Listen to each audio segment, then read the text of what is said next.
As you can see, I'm live in Las Vegas at ISC West.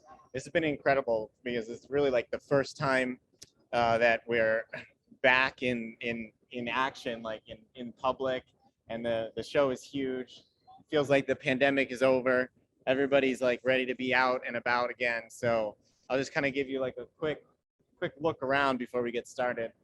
We're over here in the emerging tech zone. That's what that sign says, which is a special spot they've reserved at ISC for companies less than 5 years old. And actually, I realized that this will be the last year that we're eligible for that because we turned 5 later this year. So I started the company in 2017.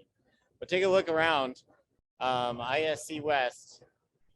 There's everything here from like traditional security to AI vision and access control and robots and tasers and everything security related you'll see at this show. We've talked to a lot of people from the traditional alarm industry and a lot of people from all kinds of places, manufacturers and OEMs and things like that. So anyways, it's been really fun. We've got a great, we've had a great like reception from people in the alarm industry and in the monitoring industry, much better so than the first time we were here in 2019, which has really been exciting. I think when Konnected first kind of came out, there was a lot of apprehension in the traditional security industry. People thought, oh, we're taking over their business or we're taking over their product. But no, the future that I see and the growth trajectory is that, you know, yes, we've gotten our start in direct to consumer and trying to build a product that a consumer can buy and put into their own home. But that's not the end. And that's not where we're going to always stay. And I think there's a huge amount of growth in this industry and in the people that are here who think the product is really cool and the integrations are really neat. And more people are wanting self-monitored alarm systems or integrations with smart home apps, and the monitoring and the security that it comes with a professionally installed system. So we're working on ways to bring the industry into Konnected, and I'll go into that, or bring the industry to use our product, and I'll go into that a little bit later on in this call. All right, I'm gonna first get started by showing you like our booth, and we've been in this little spot at ISC. We got a nice corner booth and a nice display here. So there's people walking all around, but this is our display, and let me kind of show you what we've got. See if I can close in on here. I'm running Home Assistant on this booth because it makes it for a nice like local display, and we can turn the lights on and off. Obviously, all this is being controlled by the Alarm Panel Pro, which we have on display front and center. And the wires here are going to the wired contacts on our house. So let me see, I can show you how we open the front door, and we'll see the status on the display over here. And so I've been demoing that, you know, and my team here have been demoing this to people walking by, like, what is Konnected? Well, it's a Internet of Things enabled alarm panel that lets you connect a traditional wired alarm system to a smart home platform so that you can monitor and control it using the apps that you already love. And people get the concept, they get the idea, they see the opportunity, and they think the hardware is really great.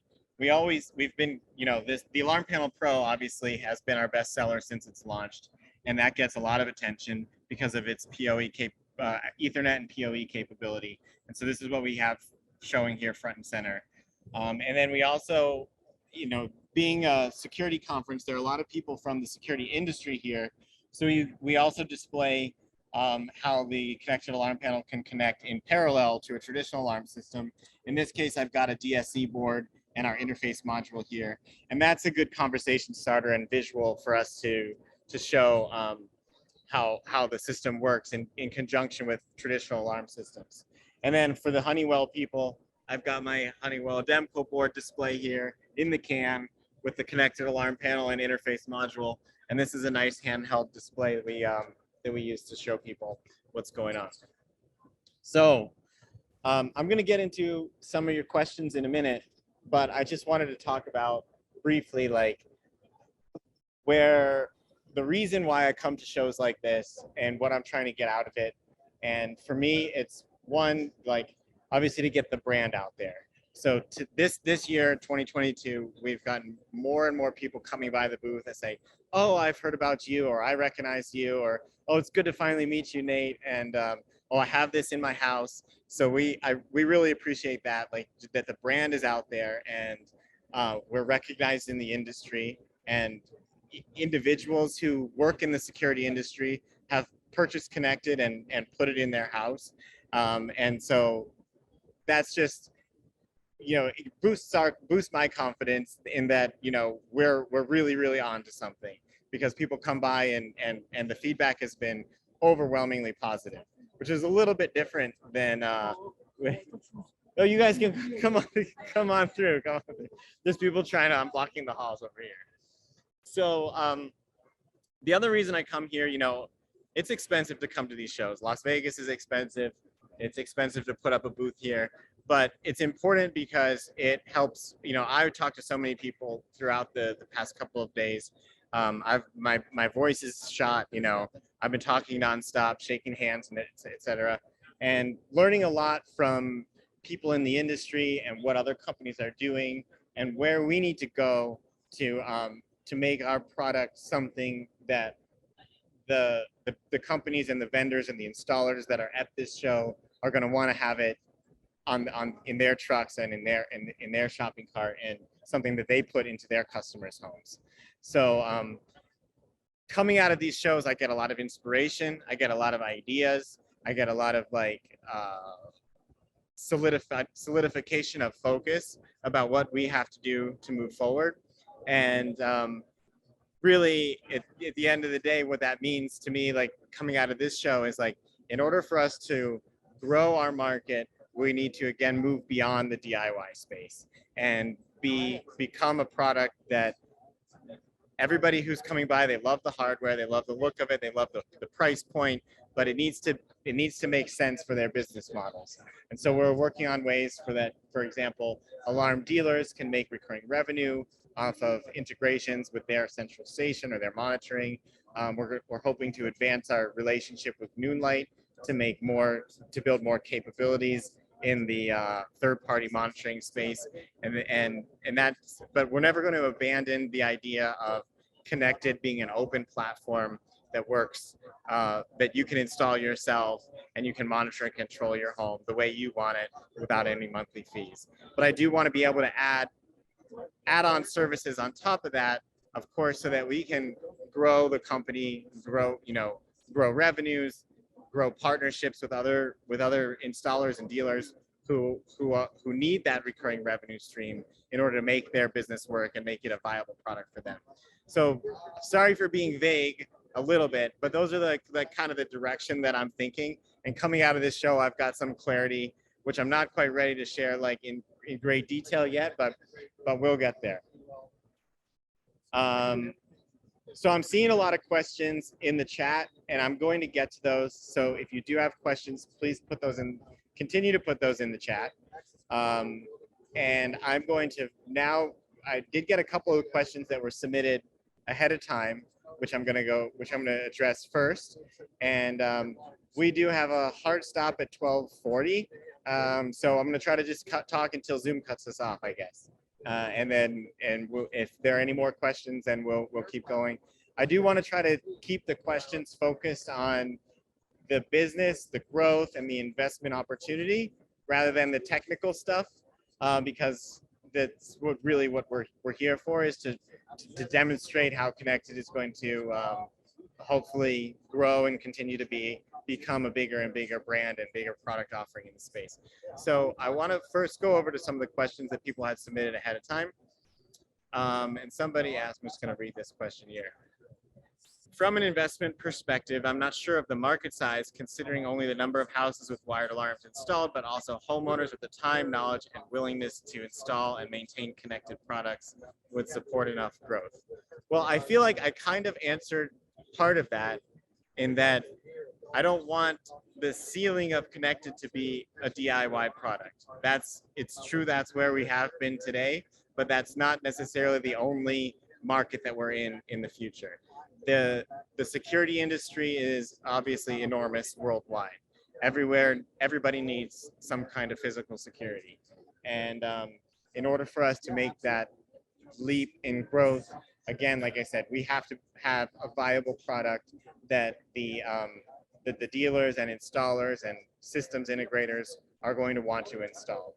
So in order to make that happen, we kind of have to do some things that dealers want, that dealers need, which is like tie-ins to monitoring, for example, so that they can make monthly recurring revenues. Or an easy way, like for example, I was talking to somebody who's a Ring pro, you know, doing Ring doorbell installs, or Ring camera installs, and Ring has a great like a pro finder, a dealer finder in their app that lets a homeowner who maybe they bought a Ring doorbell or a Ring camera from Costco or something like that, they get it home, they don't know how to install it, and they find an app, or they find an installer from the Ring app, and then in 2 days the guy comes to their house, $150, and they've installed it for them.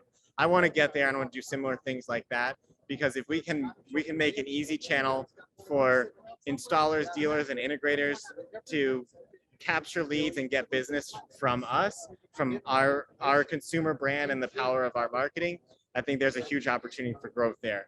We've sort of scratched that surface. I see somebody's put it in the chat, the link to our dealer finder on our website, and that's a good start, but I need to take that to the next level. We obviously need more coverage around the world, but we also need a more seamless experience for end users who are buying the connected product or interested in the connected product, to connect with the dealer in real time and have that connect with an installer, and have that installer be able to reach out to them and get a hot lead, so that they can make some money and they can get some business off of it.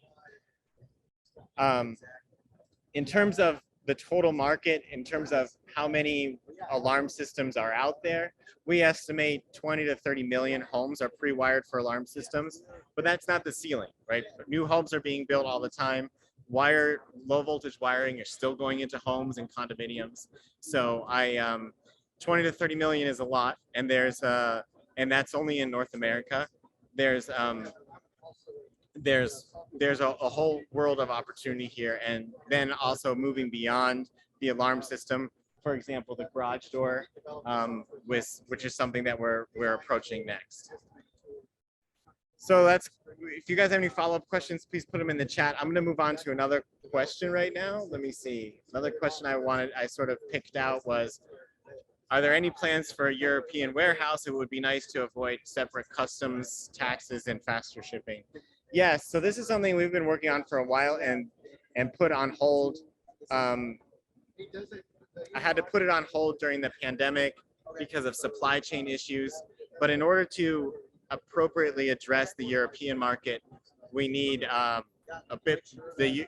Europe and other parts of the world have a bit more strict regulations on consumer electronic devices, and especially radio frequency emitting devices, like things that connect to Wi-Fi.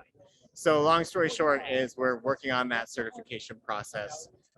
In the US and Australia and Canada, the regulations are a little bit more lax, but in order for us to get on, say, for example, Amazon in the UK or in Germany, we do need those, that CE stamp, which we're working on. So I don't know how long that's going to take. It's hard, and it's expensive. So again, your investment dollars, you know, are going to go towards that research and development and the ability for us to make those regulatory issues go away. You see the other question that I wanted to answer. Somebody said that they've had trouble completing their investment in Konnected through StartEngine, and StartEngine has been less than helpful. Is there another way to invest in the company? Well, unfortunately, no. So the StartEngine is a SEC registered, you know, crowdfunding platform, and during this crowdfunding campaign, we are registered with the Securities and Exchange Commission. This is the only type of fundraising we can do during this period of time. So StartEngine is the way to invest. StartEngine.com/connected is the website. And if you're having trouble making an investment for whatever reason, and StartEngine can't help, reach out to me and give me a little bit of context as to reason why, and I'll make sure to escalate that with our contacts there. So another question is, my question is, with 3.5 million in revenue and 1 million in 2020 alone, why do you need investors? Well, that's a good question. And I know it's sometimes hard to understand, okay, if this company is making $1 million a year, why does he still need money? Well, it costs a lot of money to run a business and create a product. And I've just actually finished our 2021 financials, which will be posted on StartEngine, I think next week, hopefully soon. But we're at, we logged a little bit over $1.1 million in revenue in 2021. And of that 1.1 million in revenue, about 160,000 in net income. But when you look at the balance sheet and you look at our statement of cash flows, even though we made $160,000 on paper, all of that cash is going back into the business, right? And going back into inventory. We're sitting on $250,000 of inventory in, I think part of it is in inventory that we can actually sell, but a lot of it is in components and materials that are in a warehouse at our manufacturer. So with that thin of a cushion, like Konnected only has about 150 grand in the bank. And so we need most startup companies operate at a loss for the first few years of their existence, if not longer. Somehow I've been able to pull off, we've been break even or slightly profitable since inception because I'm kind of cheap and I kind of am a DIYer and I sort of got scrappy and we just made it happen. But in order for us to grow, we need to be able to spend more money than we're making for a few years in order to build a team, to build up inventory, once we go into multiple product lines, the inventory expenses just get exponentially harder. So the extra cash helps us to grow faster. So even though we have been profitable, I do expect that with outside funding, we're going to spend more than we make in the first few years until at some point it tips. And you can look at our crowdfunding, my offering statement, but essentially what we're trying to invest in is in the team, is in inventory, and in marketing channels, whether that's more shows like this or direct to consumer marketing or education for the dealer community and things like that. That's really where the money is going to go. And if we're only operating off of our income, it really limits the amount that we can invest in those things because we have to, there's just not enough money to go around to really to go big. Somebody talked about Ring, and I actually just was over at the Ring booth. Ring is here, and we've got a good relationship. I noticed that Ring also has a product that interfaces with legacy hardwired alarm systems.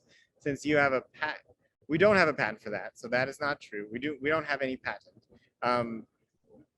So that's somebody asked, since we have a patent, are you going to challenge the Ring to protect your patent rights? We don't have a patent, so we have nothing to challenge.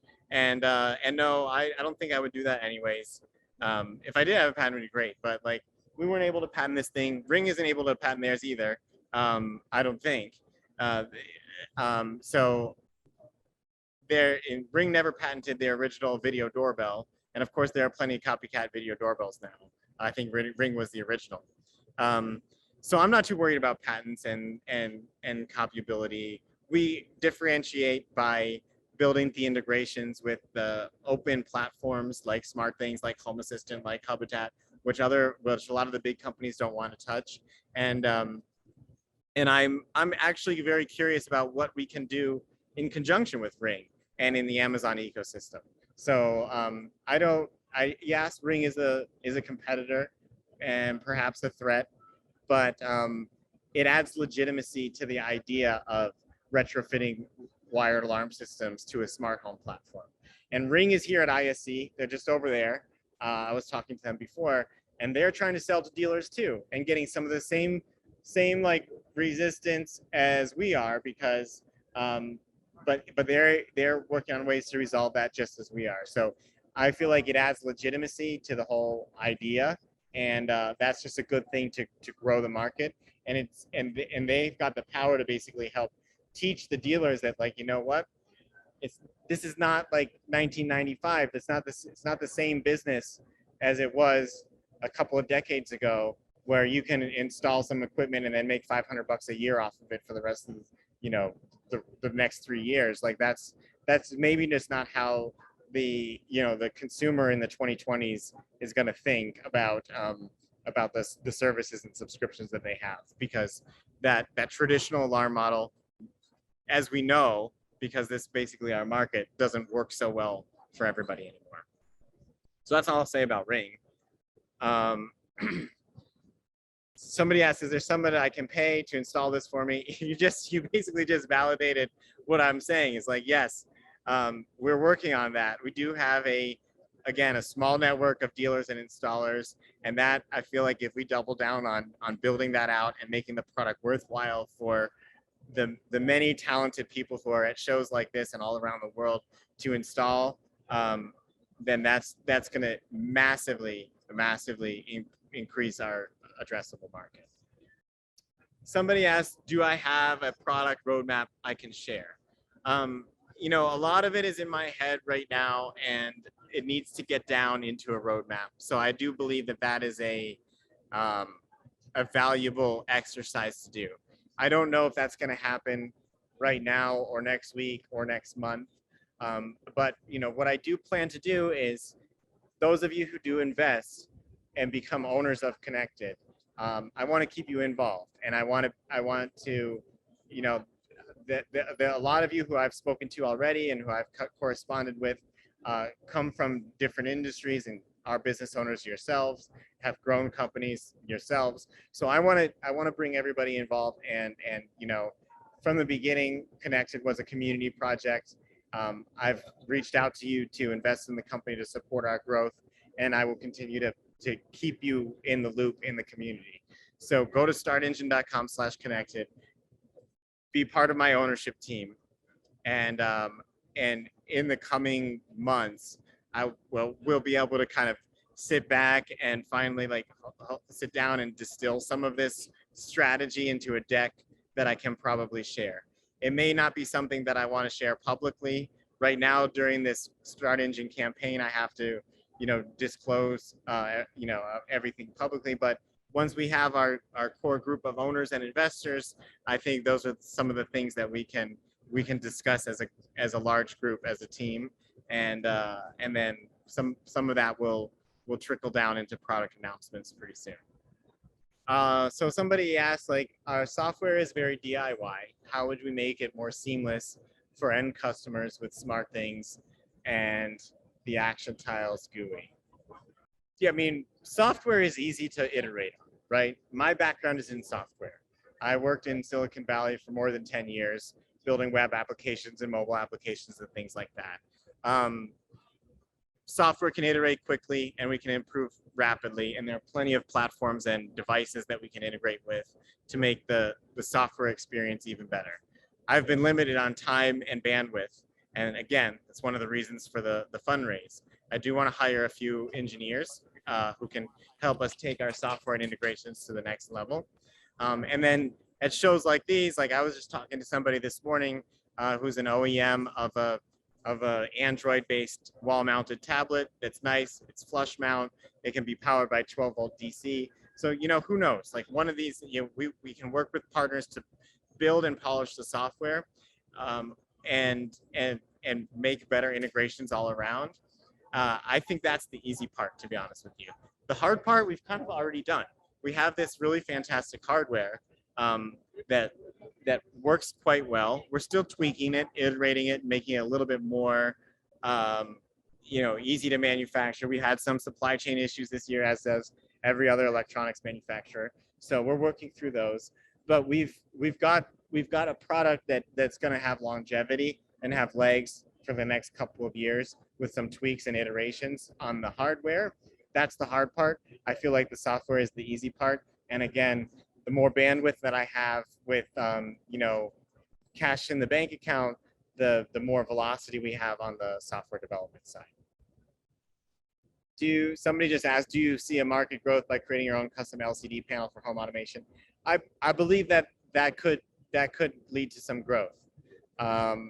Somebody asked a bottleneck about Wi-Fi if your router goes down. Do we have plans for LTE connectivity? It's funny you mentioned that, because that's one of the things that I was just talking with my team the other day. And so yes, there's an opportunity there for us to integrate different types of communication technology, potentially build our own alarm system type cloud-based alarm system platform in our cloud service, and potentially add more features to an app that could be a standalone product instead of having to integrate with SmartThings or Home Assistant or Alexa. Maybe a simpler out-of-the-box solution like a connected alarm with a connected app that could also on the side integrate with these smart home platforms for voice control, etc. But that might open up our market quite a bit also to those who are less technical savvy, who just want an app for a thing, right? And that will make it a little bit easier for us to potentially sell into the mass market. Does your model to installing dealers include distributor relationships that support dealers in each region? Yes. So we do want to support. We have kind of built into our pricing tiers for dealers and distributors. Now, a dealer, in the way we define it, is somebody who is adding value, whether adding value on the installation, on the setup, on additional products that are installed at the same time. So your dealer you would think of as like the guy who's coming to your home in a truck to help set things up. They're generally buying a handful of products at a time for specific jobs that they have. A distributor is more of a large scale. There's somebody who's collecting payment and doing fulfillment and shipping. Right now, we have a couple of great distributors in Australia. We're working on some in other parts of the world. Again, Europe and South Africa are big markets with lots of demand. The regulatory situation in those countries are different, and so in order to have true distribution capability in Europe and South Africa, we have to cross that regulatory hurdle. So that's something that I'm working on. But in general, the answer is yes. We are thinking about the distributor model. Somebody said, did I hear CGS of 90% based on recent sales profit? I think CGS, you mean cost of goods sold? No, that's not. No. Our financials are disclosed. You can download them from StartEngine, but cost of goods sold is probably our biggest single line item expense on the income statement, but it's not 90%. I mean, the rest of it goes to just general administrative. There's salaries. I think if we look at our top 3 expenses on the income statement, it's cost of goods sold, and then wages and salaries, and then marketing. And the marketing includes paid advertising, but also our marketing agencies and shows like this. It's going to, at the end of the day, probably about $10,000 for us to be here in Las Vegas, including travel and the booth and everything like that. So it's not as simple as like the cost of the product and the revenue that we make. There are lots of other expenses that go into running a business, and all of that is disclosed on our financial statements. You can download today our 2020 financial statements, and the 2021 one will be available on StartEngine, I think within a week, but definitely before the end of the campaign. How does an investor get paid back on their investment? Well, that's a good question, and I can't answer that directly because I don't know. I cannot predict the future, and this is you're investing at the ground level in a startup company, and so there's inherent risk involved. So I can't guarantee that you will get paid back ever, if at all, or it might take a long time. So don't think that there's any kind of guarantee there. What if you believe in the company and you believe in our market and you believe in my ability to execute, then I think you can see that there's potentially an opportunity for us to grow from what we did last year in 1.1 million in sales to tens of millions, as we move beyond the DIY direct to consumer market and start doing more and more volume with commercial and other channels. And then a couple of ways that startups can potentially reach an exit is if potentially an acquisition one day, if there's potential, if the company grows, and does an IPO one day, or another investor comes in one day. All of these are hypothetical scenarios, and I can't say if any of them are likely or unlikely to happen. But that's those are ways that typically startups and early investors can make a return on their investment: acquisition, IPO, or another bigger investor comes in later and potentially kind of buys out. Somebody asked, can I share projected future revenue growth? No, I can't, because I don't project things. Like, I try to keep it real and keep it grounded. I mean, we have aspirations and goals, but projections are honestly bullshit until they're real. So I'm not going to even try to make a projection right now. Somebody said, will we see you on Shark Tank one day? Man, I hope so. I applied to Shark Tank last year, but I did not get in. I might do it again. We'll see.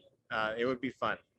I would really like that. I loved that show. And honestly, one of the inspirations for me for building Connected into a business was seeing the CEO of Ring, Jamie Siminoff, on Shark Tank years ago, and he did a fantastic job.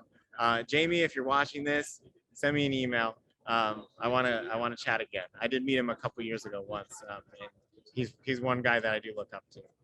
All right, we're gonna get cut off in about 2 minutes, so I'm going to sort of wrap this up and just saying, thank you all for the support.